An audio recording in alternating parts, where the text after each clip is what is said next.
Hello, Andy here. Recently I've built a demo project for a Pluto day with some interactive dashboard that is available on the web, and people can also read a nice article accompanying it. And I thought that it would be nice to show you how exactly I did it and showcase the power of analytics as code, how a complete project can be done end to end, from data ingestion from REST API and all the way to the embedded dashboard. So that's what I'm going to be doing today. That's what I'm going to be showing to you today. This video will be of a slightly different format than usually. It's unscripted. It's just me creating analytics in code and commented it along the way. So hope you will find it useful, and let's get started. First, let's see what kind of dashboard we are trying to build. And we're going to be building this one, just the first one from the public dashboard that I created to keep things simple and fast. We don't want this video to take the whole day. And you can see there are several charts in here, planetary system comparison between Pluto, Earth, and Jupiter. And there is also a comparison between planets and the distance from the sun. So quite simple dashboard. And next thing, we want to check out which data we're going to be using. I found this nice online API that you can access, and they also have Swagger documentation for it. So you can list all the bodies available in here. There are not that many, a few hundreds, I think. And this is the format that you are getting. You can also view the model. For each body, there is ID name, English name. This is a French website, so the name is in French. We are going to be using English name, whether it's a planet, the list of moons, and so on and so on. All the interesting data that we need to grab out of this API. So in order to do that, we are going to be using Meltano for data ingestion. Then we are going to be using dbt for transformation, and finally our VS Code extension to actually build the analytics on top of that. Right, so let's get started. First of all, we need Meltano. I already have this installed, so I will just quickly check that I have it. Yeah, and I have some version of Meltano installed. This global installation doesn't really make any difference at the moment which version you have. We just need it to be reasonably fresh and be able to initialize a new project with it. So that's exactly what I'm going to be doing now. I will call it Pluto Code Along. And that's exactly what it did. Basically, it created a new folder with that name, and it populated with some dummy files and folders, like a project structure for us to use. Navigate to that folder. If I do ls-la, you can see all the files are there. And at this point, I can actually open this folder with my VS Code. So just code and dot, and that's it. We don't need welcome page, and we probably want it full screen to have a little bit more space. I would also rearrange it like that. All right, so we have here some Meltano cache folder, some folders for analyze, extract, load, and so on, which will get populated if you need that part of Meltano pipeline. And this is the important part, the configuration of the pipeline itself. Next, we need to install virtual environment for Python. Why we are using virtual environment is because we need a very specific version of Python. Otherwise, some of Meltano plugins will not work, unfortunately. And the version that I found that works well is 3.11 at this point. if you're watching this video later on, it probably will be different for you. So let's go ahead. Since I already have 3.11 installed on my computer, I can do this. And what it did is created a new folder venv here with all the Python virtual environment stuff. And next thing that we need to do is to activate this virtual environments. And you can see that I'm now in this environment, and if I call Python -v, it will be pointing to the correct Python version that Meltano can use. And next I'm going to install Meltano in this local environment. First we will install pipex because that's what Meltano wants. And next we will using pipex, we will install Meltano. Right, so I have already installed Meltano. I will just run it with force just to make sure it is pointing to correct Python version. All right, so it is installed using the correct version, that's fine.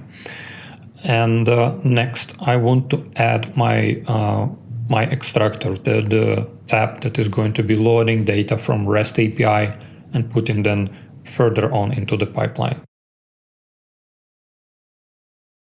Basically, you can always Google Meltano REST API extractor, and it will give you the link. This will be the first one, and you can see this is exactly the command that we are using to install it. Right, so it installed the new extractor, and it also added a little bit of configuration for it. And of course, this is not a complete configuration. It needs to know which URL it loads the data from. It needs to know the schema of the data that we are receiving, and so on. So we are going to be configuring it next.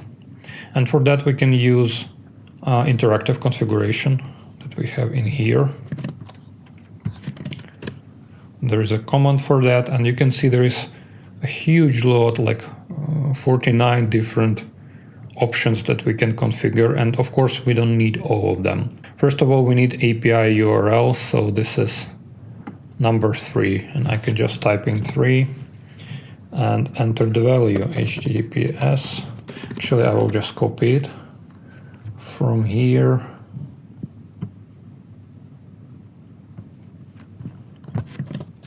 Like that. Yeah, looks correct. So we now have API URL set up. Next, we need to define streams. Actually, streams is an array, so it's not really useful to define it like this. I will just cancel this, and I will exit this dialog. And instead I will go ahead and define it in here. So I will just add streams and define one stream that we have. I will call it bodies because that's what our feed called, bodies, in here. And it has a path.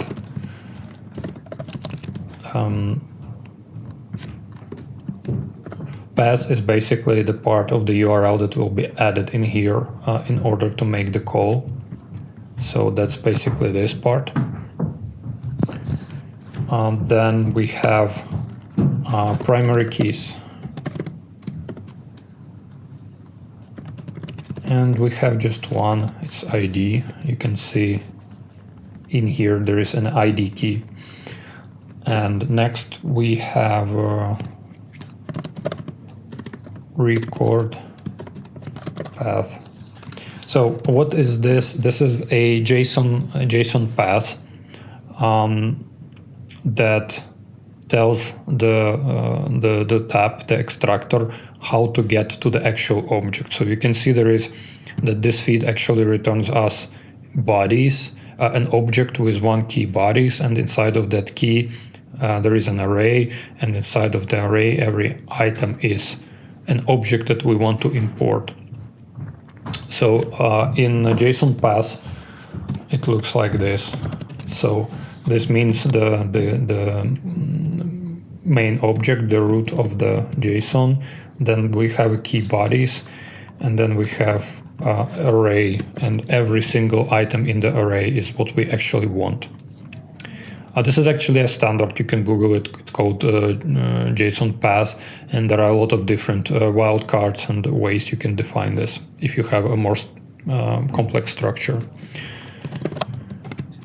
Then we have a schema, and schema, you can either define a schema here, like describe every single field, or you can define it in JSON schema separate file.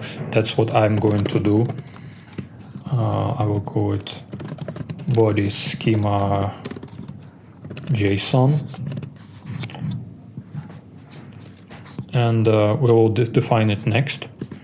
And the last thing that we need to add here is a select which fields do we actually want from this extraction. And we just want everything, so I will do it like this. And this means like whatever we grab using this JSON path and parsing it using this schema, that's what we will get into our database. So let's create a new file. Let's call it bodies JSON schema. And I will just copy the schema from the previous project, and then go quickly with you field by field and explain what it means and how that works. All right, so that's the JSON schema. We have the definition of the standard that we are using. The title is clear. The type of the root object in here of root entity is object. You can see it here, rather this would be this object of the entity itself, not the feed itself, but the entity. And then we have all the properties that we want to include. Now we don't have to put all the fields in here, because we don't really need all the fields for our database, but we are going to pick the ones that are interesting. ID we need, because the ID is our primary key, English name, gravity, density. We might want to, compare the densities in the future. Mean radius, clear. Average temperature could be interesting. Body type, whether this is a planet or a moon. This is nice to have because we want to separate those and group them. Discovery date and discover by find might be interesting for some exploration. Then we have around planet, and this is the if we check it out here, this is an object. And it tells you the planet ID and then the rel. It's basically a URL to that specific body in this format. So we don't care about rel, but we do care about planet, because if this is a moon, we need to know which planet it belongs to. And the extractor does it this way, that it flattens all keys in here, and whenever you have a complex key, right, like the key that actually holds an object inside, it will just concatenate the keys, and it will create around planet underscore planet, and then around planet underscore rel for the rel, and we are just picking the planet in here. And since it is nullable, I put here two data types so that we don't get exception for planets or for the sun that is not around any other planet. So that's that. Then we have semi-major axis. This is useful to get a distance between sun and the planet, or some sort of average distance. And then there is a mass and a volume, and both of them are defined also as a more complex object. You can see here mass has a mass value, a mass exponent, and the same with volume. And that's because there is a huge difference between a mass of, let's say, some small moon or some asteroid, or the sun itself. And this is a kind of a nice way to record it with exponent. And we don't really want this for our for our analytics, we want to compare the numbers easily. And for that reason, we are going to transform it later on. But since this schema is just for loading data from REST API, it makes sense to include it this way. So schema looks good. Let's save it like this. And the next thing we need to do is to define where do we want to store this data, because now we are able to fetch it from the REST API into the pipeline. Now we need to define where to put it. And for that, we need to install another plugin. And that would be target Snowflake. So again, you can quickly Google it.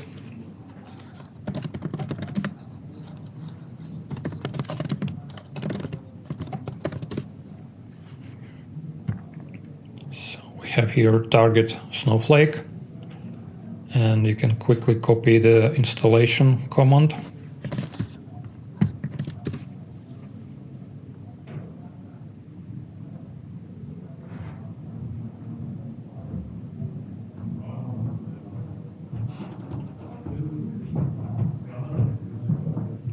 Nice. And next we want to configure our plugin. It needs to know where to connect, which database to use, and so on.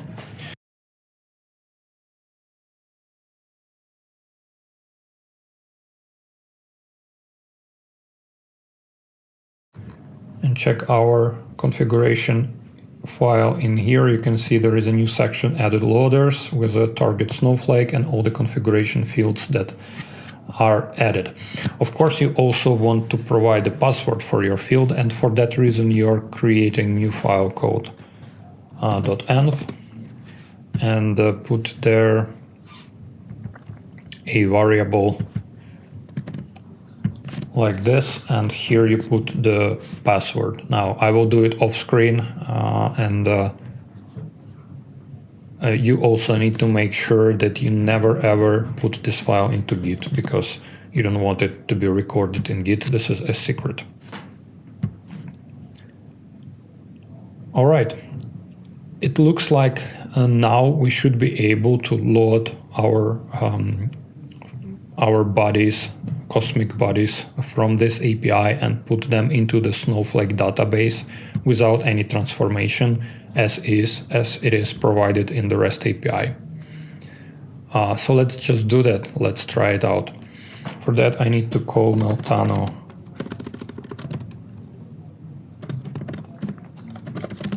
Meltano run, and provide the names of the plugins that I want to invoke.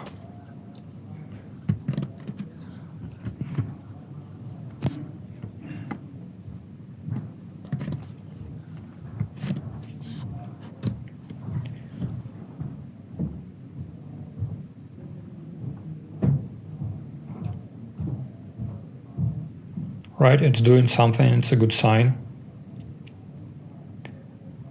And it did fail at the end, so let's check what the error is. All right, after a little bit of debugging, I found what the problem was, and that is I made a typo in here, and I had it like this, record pass, while it's supposed to be records pass.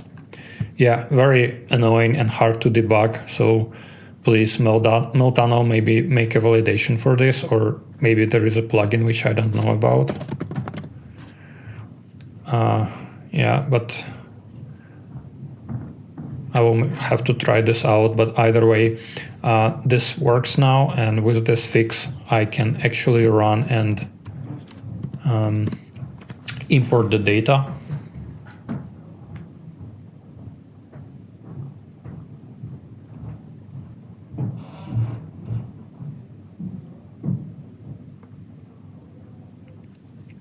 Nice, and if I go to my Snowflake console, refresh the page, you can see that there is a new table bodies, and it has the structure that we defined plus some technical fields that we don't care about at the moment.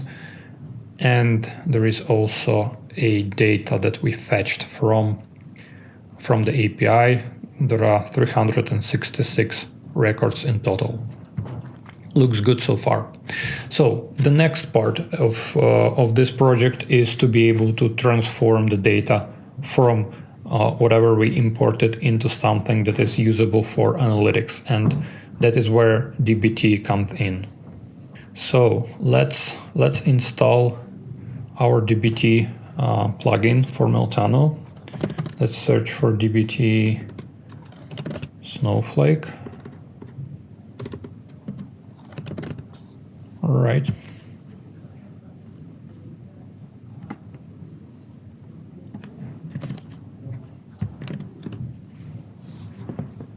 All right. The plugin is installed, and now you can see there is once again a new section, utilities, with the plugin configuration. And next thing that we need to do is configure the dbt plugin instance.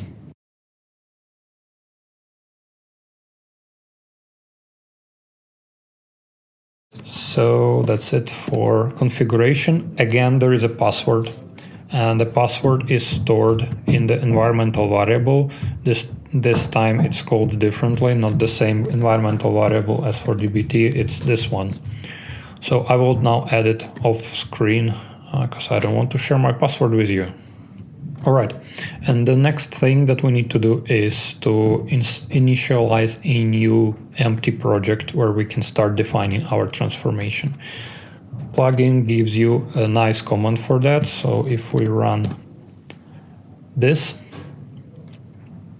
hopefully it will create a folder structure for us. And if we navigate in here, in transform folder, there are some new files. First of all, there is a dbt project which has pre-filled all the configuration for us, and then there is models and profiles with again pre-filled all the environments based on our main Meltano YAML. So this is a nice touch from the plugin developers, that we don't have to do all this work ourselves. And next we want to start to define models. Specifically, we will have just one model. First, we want to have a schema YAML. And I will copy some of this boilerplate code in here. So we are telling that we're using version 2 of the schema syntax. We have a model called large bodies, and the description is that this is a table with stars, planets, and so on. So next we define our columns, and this is an array where we have a name of the column. Let's start with ID to keep things simple. We would put there potential description. We would put it some tests, like the ID has to be unique and it cannot be null. All that necessary information. And next to the schema, we want to have large bodies SQL file. And here we define an SQL query that will provide us with this table. If you ever created a database view, this is basically the same, except this table will be materialized as an actual table in the database. So let's start simple and call it select ID from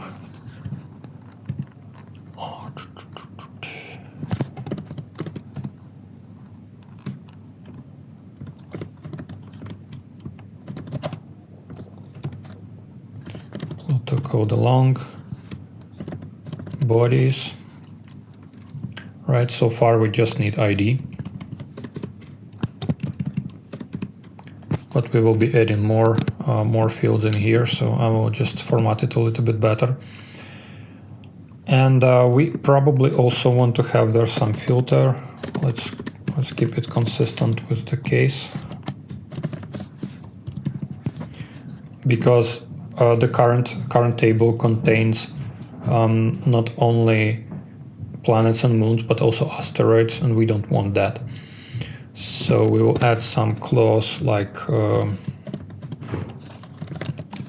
body type in and values that we want to support star, planet, dwarf planet, because we want to include Pluto, and moon. That would be enough as the starting point. And by the way, if you're able to run this query, this is very useful. So if you have some sort of worksheet environment in your database like this, I can quickly validate that this actually provides some results that I need. And yeah, here I have the IDs of all the objects that fill in these parameters.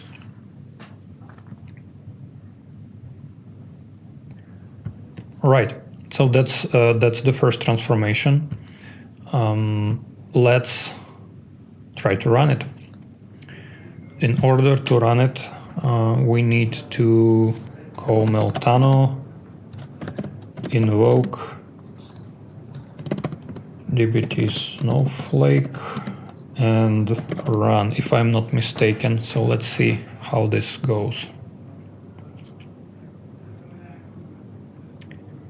All right, so I did a little bit of debugging and made it work.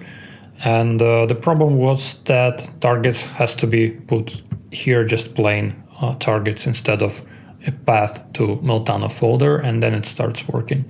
I also did another change. I changed the model configuration for materialization as a table instead of the view, so that dbt does not create a new view in a database, it instead creates a new table.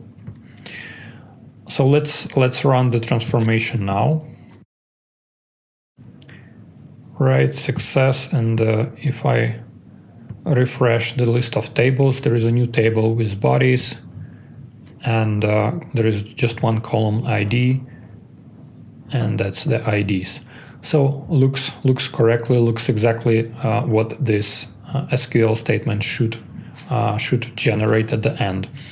So next, let's pick more fields because we can't do much with just an ID. Let's see what kind of fields we actually need for our dashboard, and then add those fields into the model.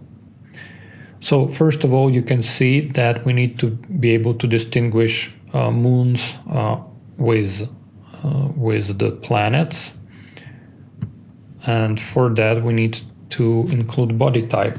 So body type, and I will just call it type to keep it simple. We probably also want to have a name. So in our table it's English name, and again, to keep it simple, just call it name. That's already better. And then we also need to somehow connect together, group together the planet and all its moons into a sort of a planetary system. This one is a little bit more tricky, and for that we will need to do a left join. So let's do that. Left join, the same table.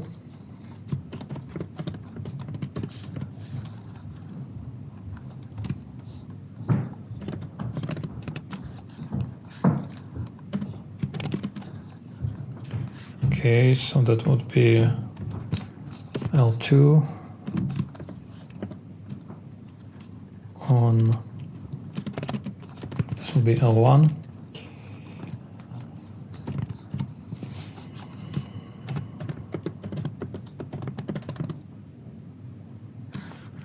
Yeah, this has a weird name, around planet, because remember it is combining these two field names into a one.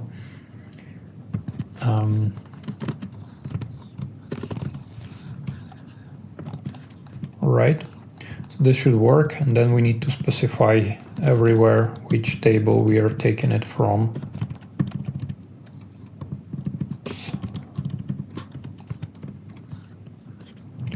like this, and then we can define a new thing.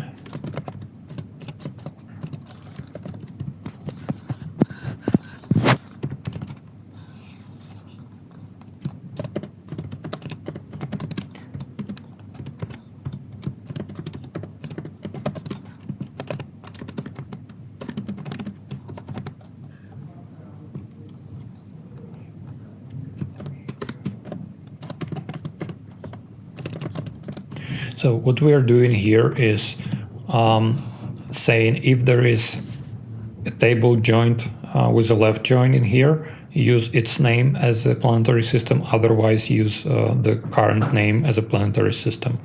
So this way we will cover and include both the planet and all its moons into this this one value. Just to show you how this looks like, let's go ahead and open our SQL query in here and try to run it.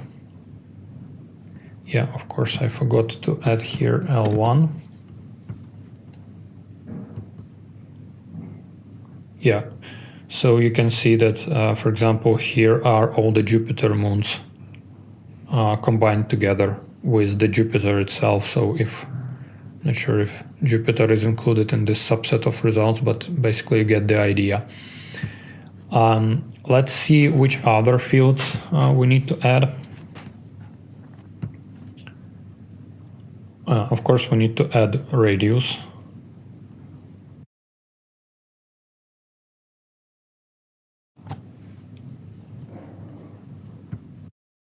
And the last thing that we need is distance from the sun in astronomical units.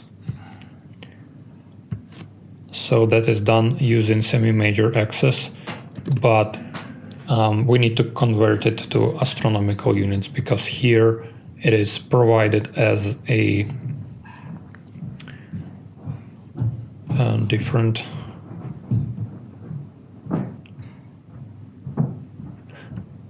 Okay, so in Swagger it's just a number, but I think if we go back and see the description somewhere here.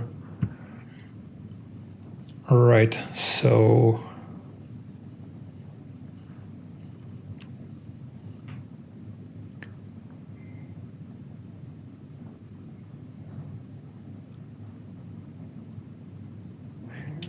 semi-major axis of the body in kilometers. We need to convert kilometers into astronomical units. And Google tells us that we need to multiply it by this number. So let's do that.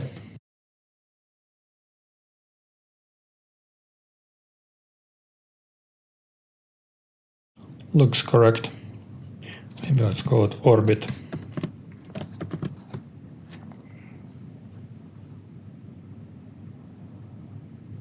Okay, so the sun is 0, the Earth is around 1. There is some error in calculations, that's fine. The Mars is 1.5. So yeah, it looks correct to me. Let's copy this SQL, put it into our transformation, and run it again. So for this time,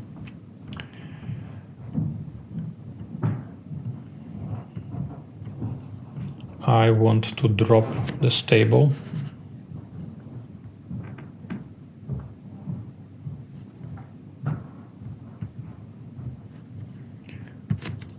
And run dbt again. Let's check the results.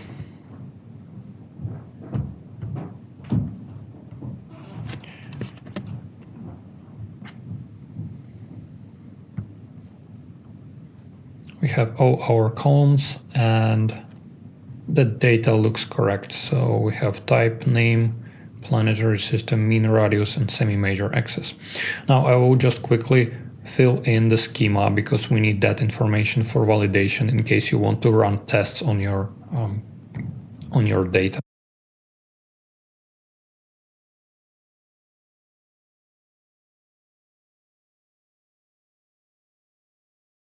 By the way, this transformation could potentially be done in Mako in our metric creation layer, but since we are doing this in dbt anyway, let's just keep it in here. So the project looks correct, and the next part would be to add GoodData and build analytics on top of that. In order to work with our tools, with GoodData tools, you need to have Node.js installed at the moment. So let's see if I have one. Looks good. And you need to install gd command.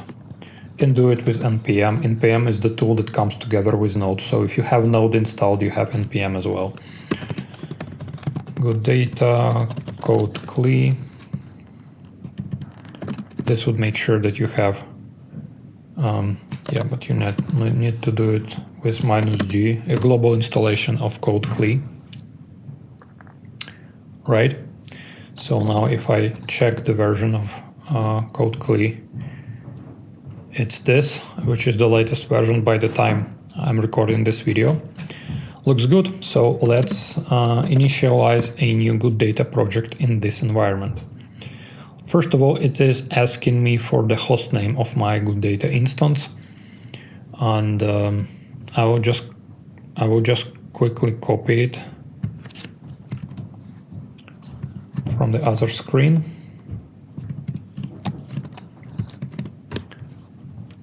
Like that. The API token. Now, it is safe to paste it in here because it's not shown.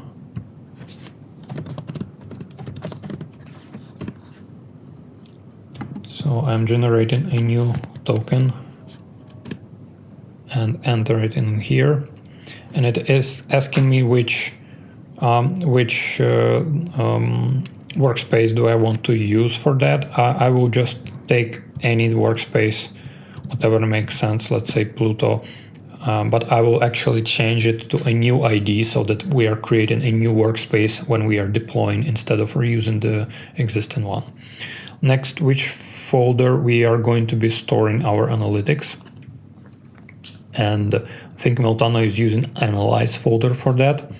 So instead of analytics, I will do analyze like that.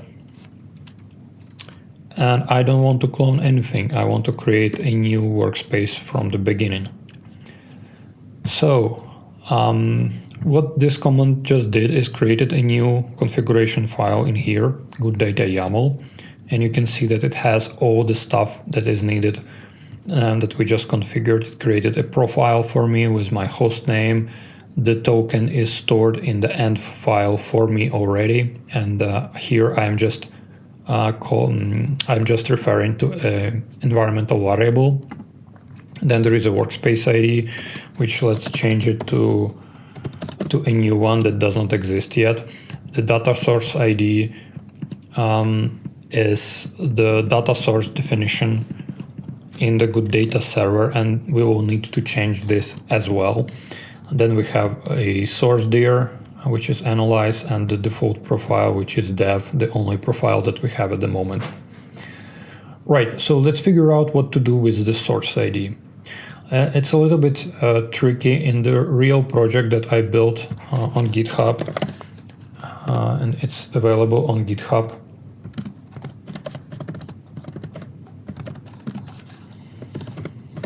Let's find it like this. Yeah, that's my profile. Repos, Pluto Day. I actually have a Python script that creates a new data set using our Python SDK provided by GoodData.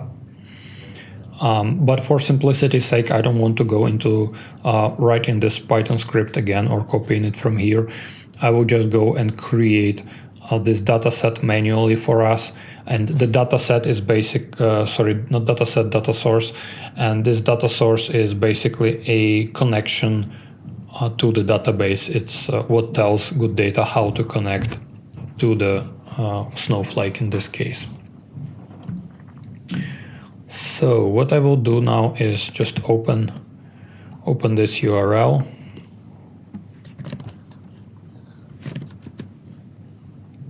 Of course, I will need to log in.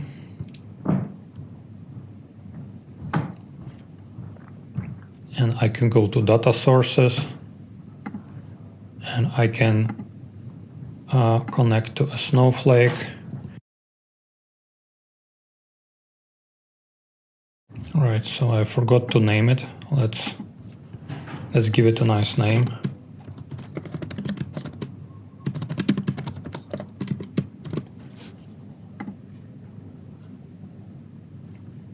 Right. Okay, and this is the ID, so I will just copy it and will use it as my data source ID in here. Right, so GoodData is now configured, but it doesn't really do anything. To make the best of it, we need to install a plugin.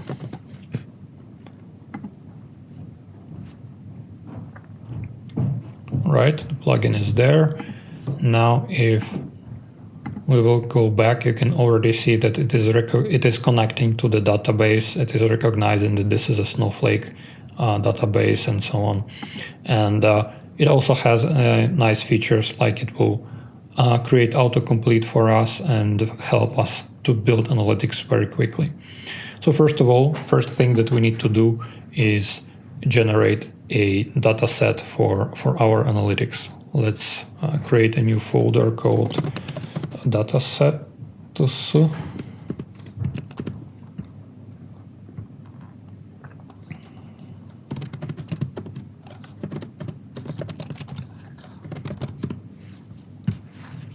Okay,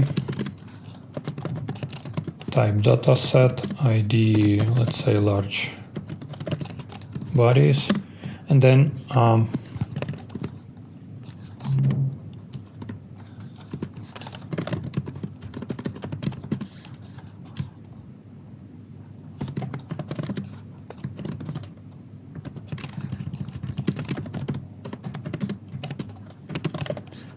call it something like this. All right, you can see already plugin started to work. So we are missing some fields in here, which makes sense. The table path is necessary, and it already can suggest you what kind of paths we have. We have just two tables, so we'll pick this one. Yeah, of course, you need a space there. And then we have fields, if I'm not mistaken, right? And in fields we have ID. Let's make it smaller case. And make it type attribute, source, column, ID. What else you're missing? Okay, data type. Of course, we need a data type, which is a string.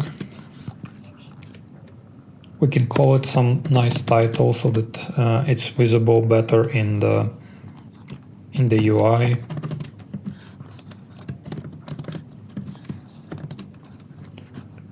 Right, that looks right to me, except now when we add another field name,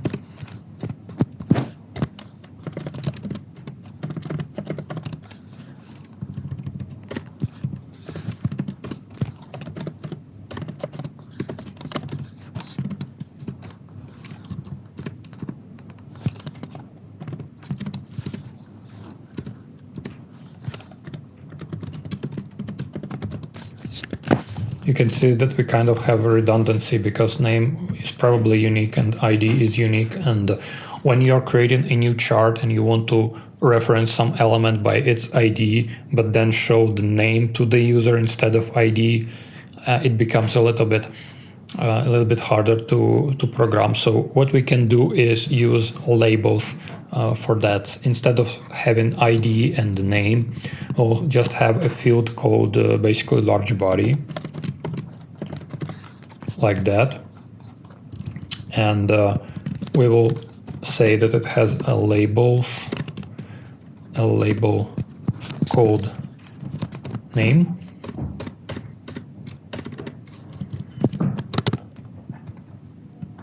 The source column, okay, we don't need type. The source column is name. The data type is string. The title is, let's say name. And the value type is text. So this is a textual label. And what will this give us is that whenever we are slicing something by large body, by ID, user will see the name actually there instead of the ID, which is a nice feature. Right, we also forgot to define primary key.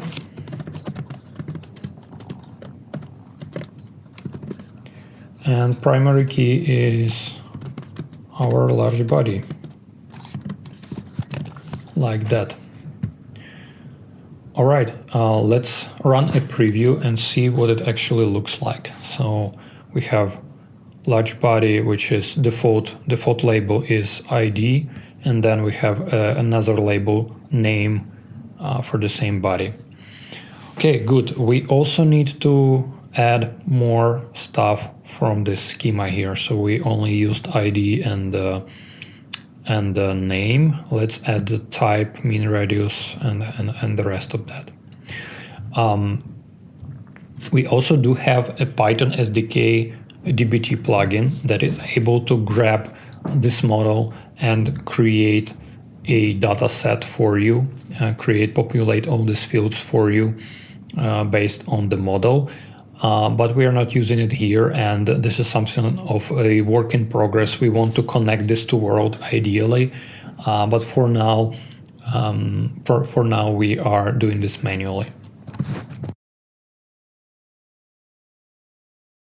Actually, title here is not really necessary because if omitted, it will be generated out of the ID, and the first letter will be capitalized anyway, so we will get exactly the same title.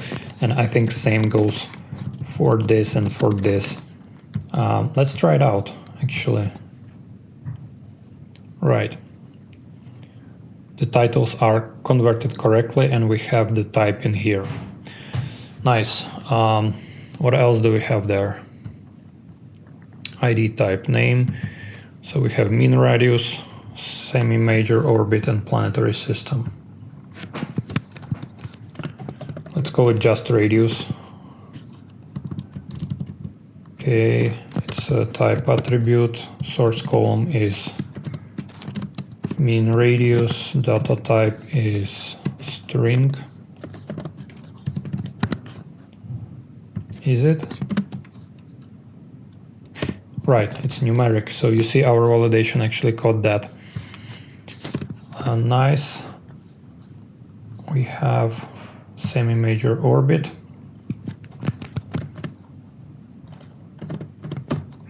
Call it orbital distance, for example. And again, it's in fact, this is not an attribute, this is a fact. And this is a fact as well.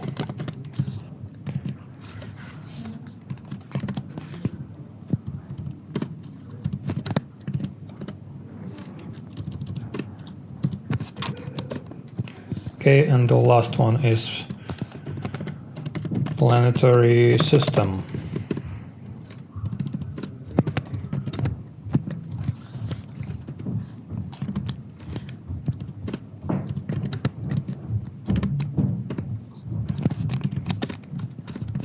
All right, this looks correct to me. Let's try to run it and see how it looks. All right, looks correct. So now let's run deploy to dev workspace. Nice. And now if we go into our workspaces list, there should be a new one. Pluto code along, looks good. there are no dashboards, which makes sense. We didn't create any. And if we go to data, we can see that there is our one data set with radius, orbital distance, type, planetary system, and key, large body, which is also a name. There is a label for the name. So far looks quite good. Let's go back and continue creating our project.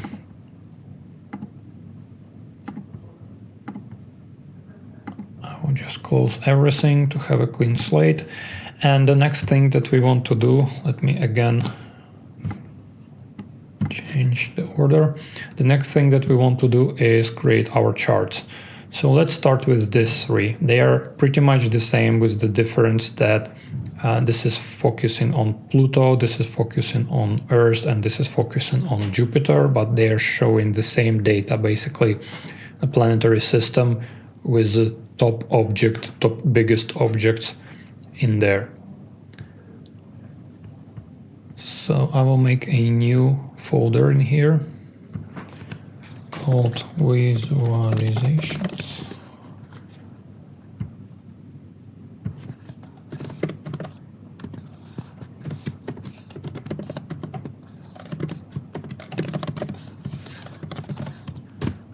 Right, and let's go ahead, type, this would be a bar chart if I'm not mistaken, and the ID would be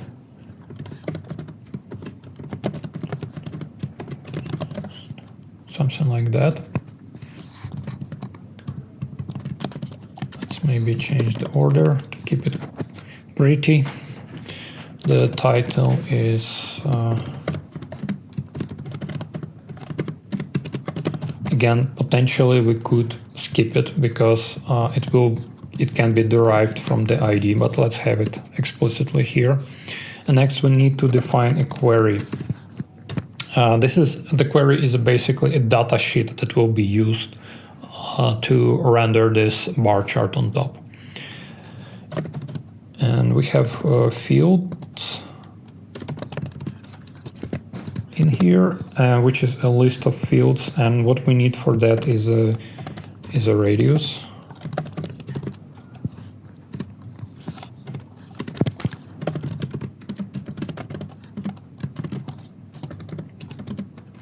So we can do something like this, and we can have using, which is referencing the correct fact from the table. And we need to define aggregation. Aggregation, which means how are we going to aggregate this fact. In this case, of course, we don't need to aggregate. There will be always just one fact per one planet or moon. So this doesn't really matter, but just for clarity, we can have it here. And what else do we need? We need name, right? Because that's how we will split the bodies. And this is defined as a label, label large body.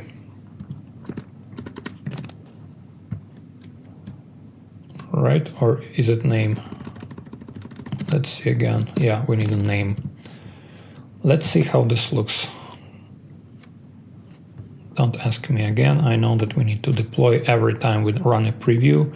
That is the current limitation, and that's why you should always work on the developer sandbox environment. So the preview looks good, and it seems like we have all the fields that we need for this very simple visualization, but then we need to filter it and put the metrics and label into a correct buckets for bar chart. So let's start by filtering it, and I will just copy paste some filters in here, and then we can edit those. So the filter is attribute filter. We want to have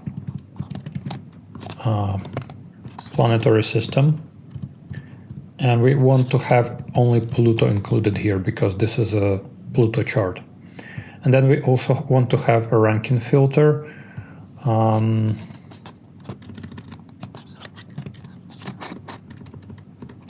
with radius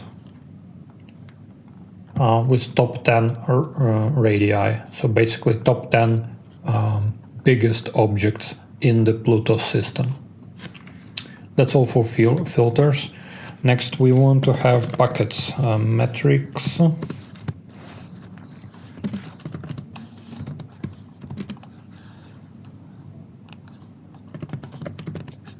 Radius. We can also specify the format. Something like this.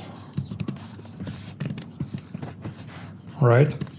Then we want to specify view by. This is another bucket. And that would be name, view by name. Let's see how this looks, and this time I'm not going to be previewing, or let's first preview the query with the filter, and you can see that it only shows the top objects, top 6, because we only have 5 moons for Pluto, so 5 moons plus Pluto will be 6, and then of course we are only showing objects from the Pluto planetary system. So yeah, that makes sense to me as well. They are not assorted, but we are not asking assorting here. And if we execute the whole visualization, you can see that it looks correct. Now, one more thing that we have in our browser is that Pluto has this gray color, Earth has blue color, and the Jupiter has orange color. So let's do that as well. There is a configuration option, config, colors, and radius will be color number 7. I'm just taking it from my notes, but basically the color 7 is a 7th color in the palette. If you open the palette in our UI, that would be the color number 7. I will show you that in a minute once we deploy all the changes. We also want to hide the y-axis because we don't really need to see it in here. It is clear that this is a name of the planet. We don't need a label in here saying what it is. And that is also configurable in GoodData.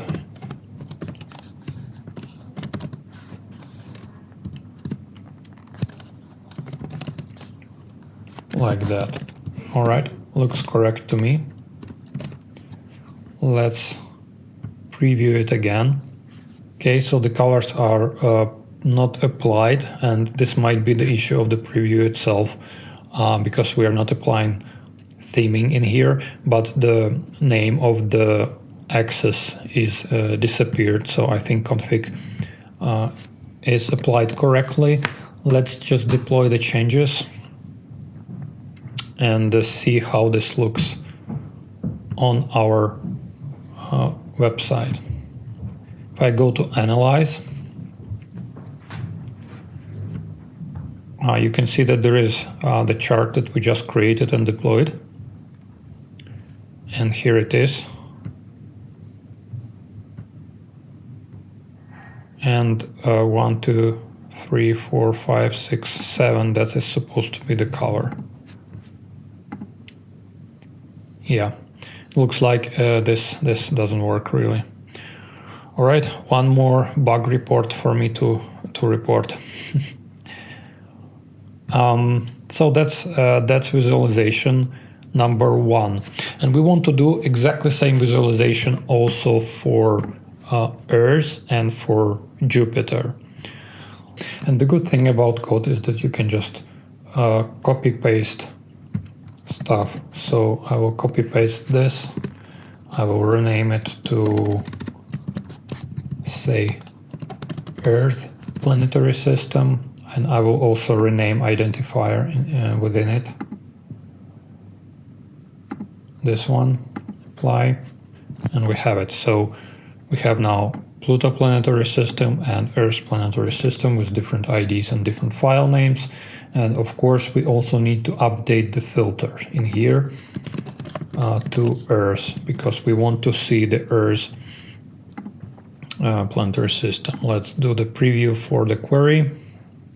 Yeah, and we have just Earth and Moon. That makes sense. And again, we can copy it again, rename it again to Jupiter. Yeah, sure. Help us with renaming the ID. And here we can define Jupiter.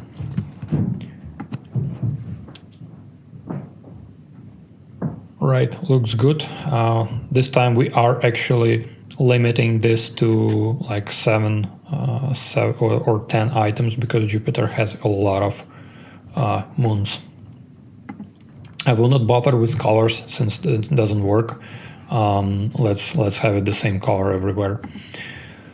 All right. So we are now having 3 of our first visualizations ready. Let's then also create size comparison and the distance from the sun.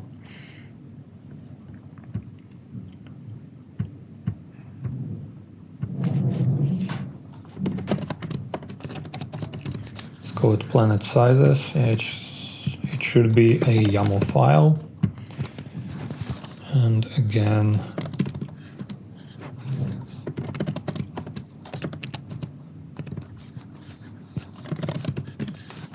type, what was it, column chart?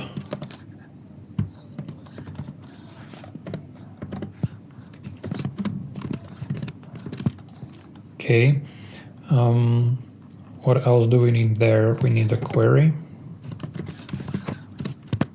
And within the query, we need, again, the name and the radius. So pretty much the query will be very similar to what we have in here. We can just copy paste this part. Yeah, and of course it's fields like this. It's nice to have a real-time validation. You can sometimes forget things. And the difference will be in the way we put them into buckets. So metrics will be for radius, and the view by will be for name. Okay, looks good. Let's preview the query first. Looks good, and let's preview for the visualization. Right, so we have here sun, which spoils the whole picture because sun is huge. So we need to filter it out. Let's try that.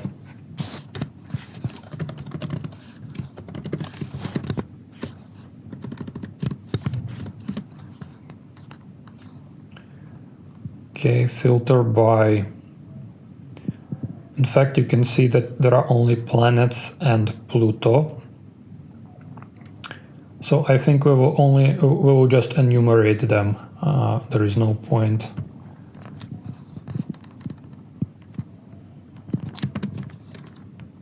in having it by type. So we'll have attribute filter using label /name, and we will have a state that only includes Jupiter,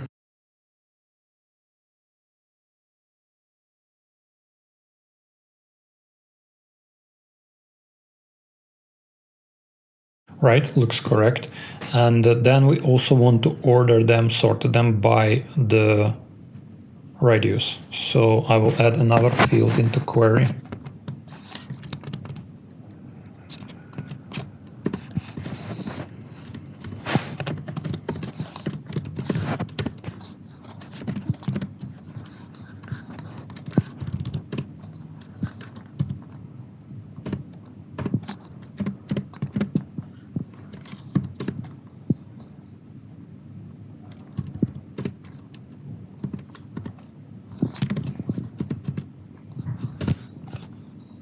Actually, we need the standing. Right. Good. So now we have from the biggest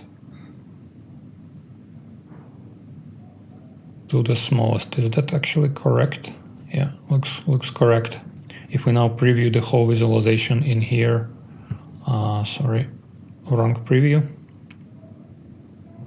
it will show us a nice picture. So that is good. Let's consider this chart done. And then the last one that we need to do is distance from the sun. So this is a scatter plot, if I'm not mistaken, with just one axis occupied.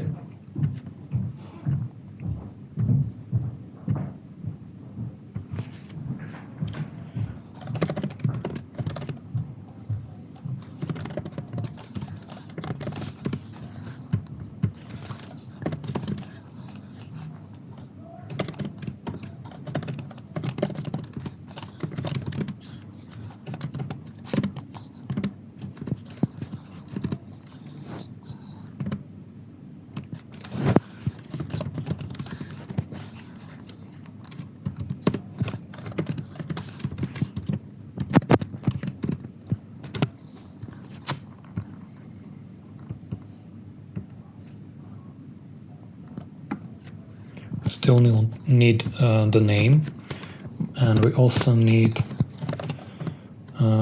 distance, which will be a fact from our table, and that would be orbital distance. Right. We can define aggregation, or we can probably skip it. Let's try to skip it this time and do the preview. Yeah, it does need aggregation. So using and aggregation, it doesn't really matter because again, we are always having one object there. We are not really aggregating, we are slicing in this case. All right. Then we need to again filter only to the planets. So I will copy the filter from here.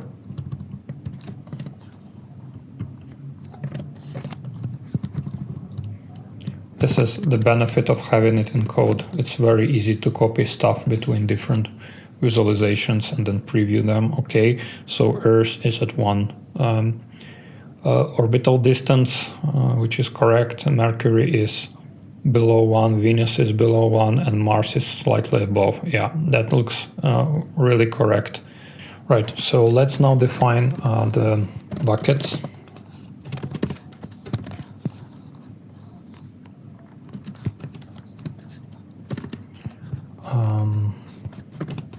Distance will be the metric.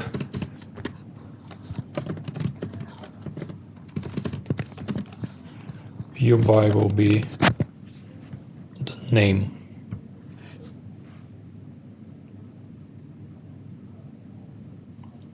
Right, looks correct to me. Let's deploy it all.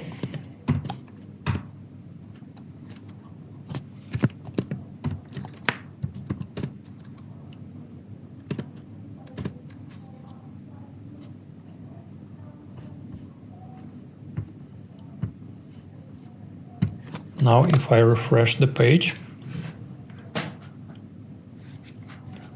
and open the drop-down, you can see that we have all our visualizations created in here, and you can review them. Looks good.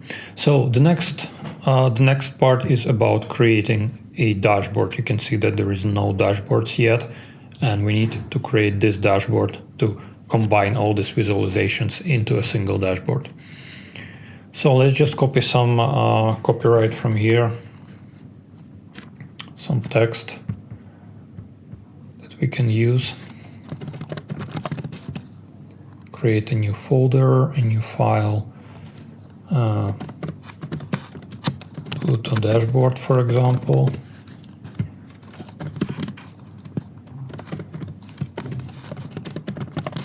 Give it an ID, give it a type dashboard, give it a title, which we just copied. All right. Next, we have a few sections. So the first section has no title, but it has a quite long description. So let's copy that. Title is empty. Description like this.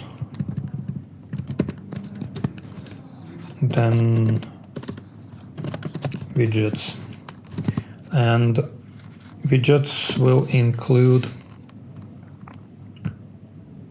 the visualizations in this section, which are 3 of them, actually 4 of them. All 4 of those are in the same dashboard. All right, let's try that. Visualization, and the first one is Pluto planetary system, and it has a width of 6 points. The point is like how many columns it takes in the dashboard out of 12. So 12 is 100% width. Yeah, actually we renamed it already because it wasn't clear what widths mean. So now it's more clear, it's columns. Do we need anything else? Description, no. Title, maybe. I think that's fine to start with. Let's add another widget.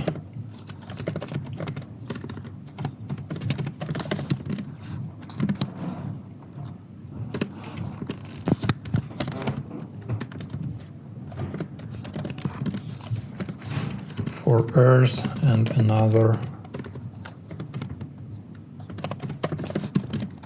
for Jupiter. This one is larger, it takes the whole width of the page. And then we have the last one with a radius comparison.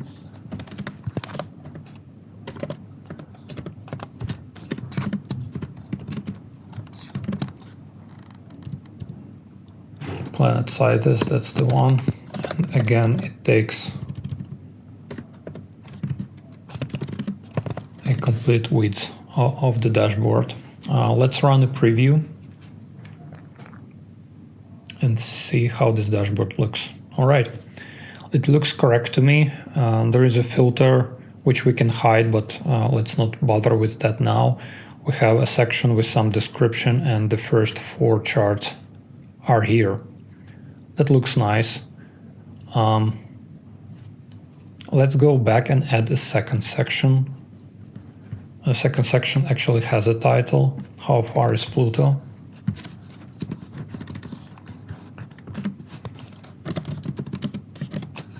Right, and it also has a description.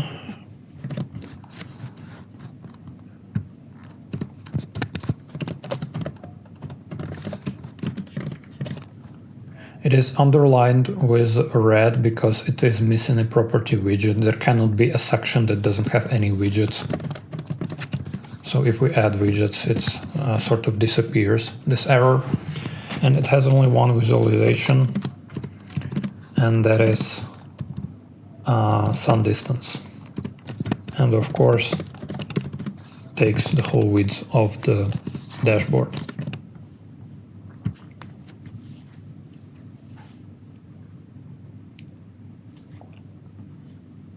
Right, looks good, looks legit. Let's see how this actually looks if I refresh the page in here in the web UI. You can see that we have one dashboard now, and that's exactly what we had in our VS Code. Nice. So the last thing that you want to do is set up some sort of CI/CD pipeline so that you can deploy stuff automatically whenever there is a change in the code. For me, since I'm using GitHub, I can just create a folder .github, and if I'm not mistaken, I need to create a folder workflows. Let me just check how I did it last time. Yeah, and here I can create a file and call it whatever, deploy YAML. I will just copy the stuff from my previous project that you can see online on GitHub, and can quickly go through it and explain what is done here. So here, this is the pipeline to deploy just analytics. It doesn't run any data pipelines. It doesn't run any dbt transformations. It only deploys a new version of analytics from here.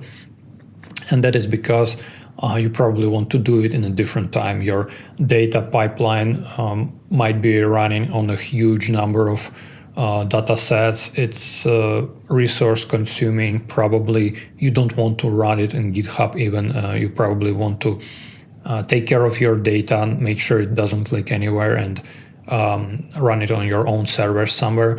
But for analytics is a different story because it's only metadata, and it is very useful to have some sort of CI/CD pipeline whenever someone changes a visualization or a dashboard and commits it to Git. This pipeline can automatically update, let's say, dev server, so that other people can also see the changes, and QA team can also validate the stuff quickly, and so on. So let's have a look at this workflow. The name is arbitrary. In my case, it's deploy analytics. This is the trigger when this pipeline should be started. And in this case, it's workflow dispatch, meaning this is done manually, but you can also make it on merge to master, for example, whenever there is a new code in master branch. So this is permissions for the pipeline itself, if I remember correctly. So it's like what this pipeline can do with your repository, and this means it cannot write a new commit into the repository. And this is the jobs that we have. ETL, probably a bad name. It's something like deploy would be better. This is the image that we want to run it on, Ubuntu latest, that's fine. And here are the actual steps that needs to be executed. So first of all, we are checking out the code, basically checking out the latest master version of the code. Then we are making sure that Node.js is installed, and we are installing dependencies with npm. Then we are generating .env file. Since .env file that is here is not supposed to be committed to Git, it is actually added to git ignore. You need to generate a new env file in the CI pipeline with all the secrets provided there. And the last thing, you just call gd deploy with the correct profile, and that's pretty much it. The gd deploy is the command that is provided together with our gd utility, so I can run it like this, and this would automatically deploy the environment into my server. All right, so that's all that I have for you today, and I hope you found it interesting and useful. Let me know if you have any questions in the comments below, and make sure to subscribe so that you don't miss the next upload.